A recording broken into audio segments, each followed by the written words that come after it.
Bom dia, meus irmãos, meus amigos aqui do nosso grupo Grãozinhos no Caminho, do nosso canal do YouTube. Sejam todos bem-vindos mais uma vez, mais uma sexta-feira, ao nosso pequeno estudo, a nossa leitura diária do Evangelho segundo o Espiritismo, do Livro dos Espíritos, nossos Grãozinhos no Caminho. E para iniciarmos aqui, vamos iniciar com a nossa oração. Agradecendo ao Pai por podermos estar aqui mais uma vez, pedindo a Ele a sua proteção, a sua sabedoria, o seu equilíbrio para o nosso dia. Pai nosso que estais no céu, santificado seja o vosso nome. Venha a nós o vosso reino, seja feita a vossa vontade, assim na terra como no céu. O pão nosso de cada dia nos dai hoje, Senhor. Perdoai nossas dívidas, assim como nós perdoamos os nossos devedores. Perdoai nossas ofensas, assim como nós perdoamos a quem nos tem ofendido. E não nos deixeis cair em tentação, mas livrai-nos de todo o mal, que assim seja. Hoje o Evangelho traz para a gente o capítulo 16 ainda, não se pode servir a Deus e a Mamon, nas instruções dos Espíritos, desprendimento dos bens terrenos.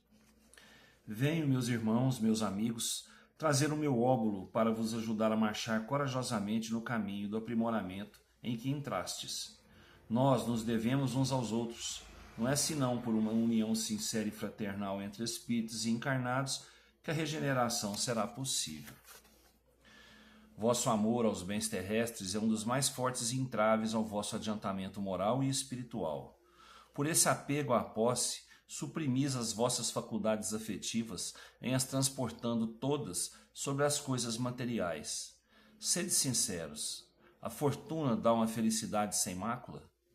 Quando vossos cofres estão cheios, não há sempre um vazio no coração? No fundo desse cesto de flores, não há sempre um réptil escondido? Compreendo que o homem, que por um trabalho assíduo e honrado ganhou a fortuna, experimente uma satisfação, de resto bem justa. Mas dessa satisfação, muito natural e que Deus aprova, há um apego que absorve todos os outros sentimentos e paralisa os impulsos do coração. A distância, tanta distância quanto da avareza sórdida à prodigalidade exagerada, dois vícios entre os quais colocou Deus a caridade, santa e salutar virtude que ensina ao rico a dar sem ostentação, para que o pobre receba sem baixeza. Que a fortuna venha de vossa família ou que a ganhastes pelo vosso trabalho, há uma coisa que não deveis jamais esquecer, é que tudo vem de Deus e retorna a Deus. Nada vos pertence sobre a terra, nem mesmo o vosso pobre corpo. A morte dele vos despoja, como de todos os bens materiais. Sois depositários e não proprietários, disso não vos enganeis.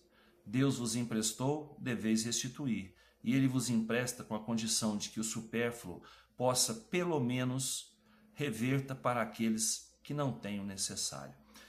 A gente vai continuar essa leitura de São Luís, se eu não me engano. Isso, de São Luís. Amanhã a gente continua. Amanhã não, segunda-feira, né, gente? A gente continua essa leitura, tá? O que São Luís quer dizer pra gente aqui? Que nós, aqui, não temos nada. Tudo que nós temos aqui na Terra é emprestado por Deus. A gente fala que a gente sempre tem, que Deus dá sempre o necessário pra gente, né? Pra nossa caminhada. E é verdade, nós temos tudo que nós precisamos para caminhar. Tudo para passar nossas provas, nós temos a força que o Pai nos dá. E a gente dá muito mais valor a essas coisas que nós temos emprestadas do que às coisas do Espírito, que são as coisas eternas, que nós vamos levar para o outro plano. Não é? Quando retornarmos à pátria espiritual. Então, gente, nós temos que agradecer ao Pai tudo aquilo que nós temos, né? Sabendo que isso vai ficar aqui na Terra, e procurar fazer com o que nós temos hoje seja distribuído hoje àqueles que necessitam também. O que nós pudermos dar além daquilo que nós temos para o nosso necessário, vamos ajudar, vamos fazer o bem, vamos fazer a caridade. Nós não vamos levar nada daqui a não ser as coisas boas que a gente fez aqui ou as coisas ruins. A gente já cansou de falar isso para vocês, né? Então, gente, vamos procurar mudar um pouquinho o nosso ponto de vista.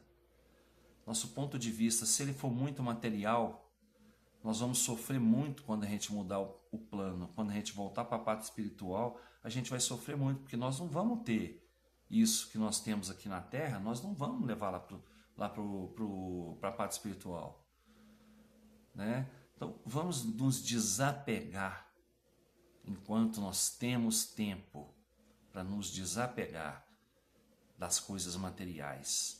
Vamos nos ligar às coisas do Espírito, vamos nos ligar à humildade, ao amor, à caridade, para que a gente possa, quando for para o outro lado, né, chegar lá sabendo que nós utilizamos bem aquilo que o Pai nos deu para viver a nossa etapa terrena. Tá certo? E depois a gente continua falando mais um pouquinho sobre isso. O Livro dos Espíritos, nós estamos aqui na conclusão, vamos na parte 2 da conclusão hoje. Gente, se eu não der conta de explicar direito, vocês me ajudem, tá? O Espiritismo é o mais terrível antagonista do materialismo. Não é, pois, de espantar que ele tem os materialistas por adversários. Nós estamos falando sobre isso aqui, no desapego dos bens terrenos, né, gente? Mesma coisa. Mas como o materialismo é uma doutrina que se ousa mal confessar, entre parênteses, prova de que os que a professam não se creem bem fortes e são dominados por sua consciência, fecha parênteses, ele se cobre com o manto da razão e da ciência. E, coisa bizarra, os mais céticos falam mesmo em nome da religião que não conhecem e não compreendem melhor que o Espiritismo. Sua mira é, sobretudo, o maravilhoso e o sobrenatural, que não admitem. Ora, segundo eles, estando o Espiritismo fundado sobre o maravilhoso, não pode ser senão uma suposição ridícula. Não refletem que, fazendo sem restrição o julgamento do maravilhoso e do sobrenatural, fazem o da religião. Com efeito, a religião está fundada sobre a revelação e os milagres. Ora, que é revelação senão comunicações extra-humanas? Todos os autores sagrados, desde Moisés, falaram dessas espécies de comunicações, que são os milagres, senão os fatos maravilhosos e sobrenaturais por excelência, posto que são, no sentido litúrgico, derrogações às leis da natureza. Portanto, rejeitando o maravilhoso e o sobrenatural, eles rejeitam as próprias bases da religião.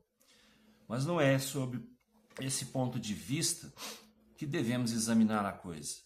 O Espiritismo não tem que examinar se há ou não milagres. Quer dizer, se Deus pôde, em certos casos, derrogar as leis eternas que regem o universo. Ele deixa a esse respeito toda a liberdade de crença. Diz a prova e prova que os fenômenos sobre os quais se apoia não têm de sobrenatural senão a aparência. Esses fenômenos não são assim aos olhos de certas pessoas, senão porque são insólitos e fora dos fatos conhecidos. Mas eles não são mais sobrenaturais que todos os fenômenos aos quais a ciência hoje dá a solução e que pareceram maravilhosos numa outra época. Todos os fenômenos espíritas, sem exceção, são a consequência de leis gerais e nos revelam um dos poderes da natureza, poder desconhecido ou, dizendo melhor, incompreendido até aqui, mas que a observação demonstra estar na ordem das coisas. O Espiritismo repousa, pois, menos sobre o maravilhoso e o sobrenatural que a própria religião. Aqueles que o atacam a esse respeito é porque não o conhecem, e fossem eles os homens mais sábios, nós lhe diríamos: se vossa ciência, que vos ensina tantas coisas, não vos ensinou que o domínio da natureza é infinito, não sois sábios senão pela metade.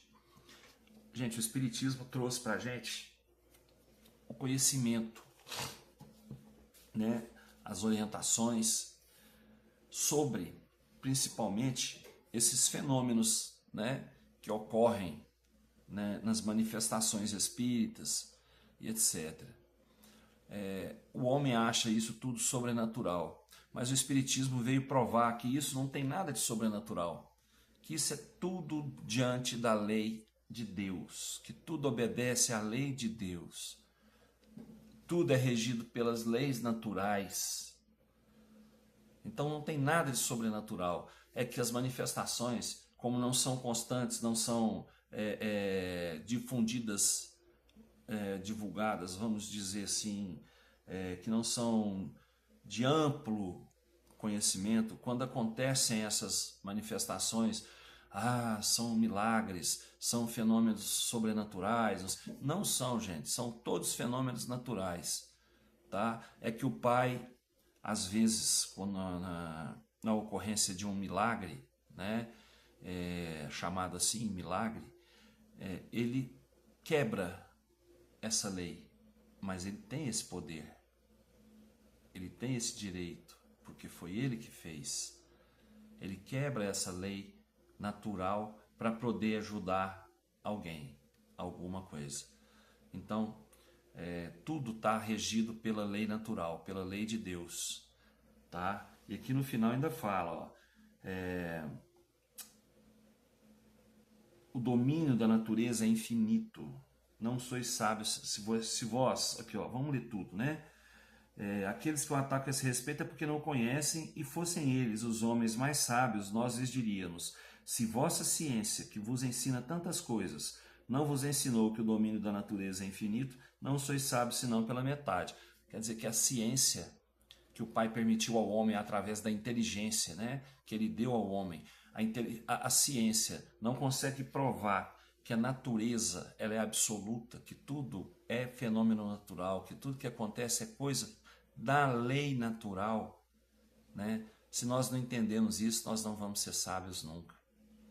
E se os cientistas que estão com a ciência na mão aqui, ó, não entendem isso até hoje, eles são sábios só pela metade, tá? É isso aí, gente. Eu sou muito cru com essas coisas assim para explicar, né? Então eu espero que todos aí possam dar uma lidinha de novo aí no Livro dos Espíritos, lá na conclusão, na parte 2, para poderem comentar aqui e me ajudar, tá bom? Agradeço a todos aí pela participação no canal, peço desculpas pelo longo vídeo, que os vídeos estão ficando mais longos um pouco. Eu quero ver se a hora que eu terminar o Livro dos Espíritos agora, eu consiga um livro, né, que possa ser mais sucinto, que a gente possa ser mais sucinto, e aceito sugestões, tá? E vamos lá para essa sexta-feira, para esse final de semana que chega, confiantes no Pai, com muito equilíbrio, com muita sabedoria, com muito amor no coração. Que todos nós tenhamos saúde, trabalho, prosperidade, né, de acordo com o nosso merecimento. Que Jesus nos abençoe. Até segunda-feira, se Deus quiser, e eu tenho certeza que Ele quer. Beijo no coração, pessoal. Fiquem com Deus.